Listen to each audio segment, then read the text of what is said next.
Batikang broadcaster Ray Langit muling magbabalik sa People's Television 4 para sa isang public service program. Alamin natin ito sa balita ni Ramirez. Ang mga award-winning public service programs na Kasanggamo ang Langit at Biyaheng Langit kasama ang isang iconic host sa Philippine Television na si Ray Langit at ang kanyang anak na si JR Langit ay mapapanood nyo na sa People's Television. Ang mga programang ito ay nakilala dahil sa pagsusulong ng mga karapatan ng mga kababayan nating nasa ibang bansa. Sa kanilang muling pagbalik sa telebisyon ng bayan, nais magpasalamat ng PTV family sa pangunguna ni General Manager Cleo Dongaas.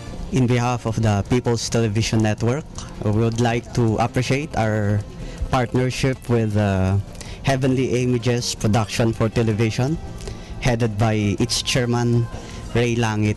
This is a good addition to our programs.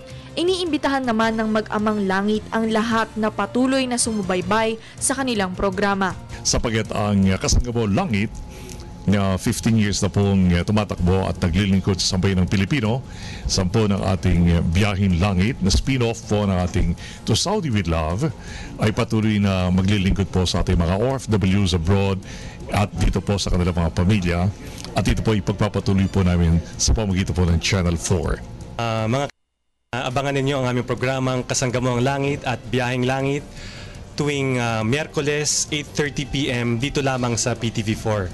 Ang Kasanggamo ang Langit at Biyaheng Langit ay mapapanood nyo na sa PTV simula sa September 18. Nag-uulat para sa Telebisyon ng Bayan, Sam Ramirez.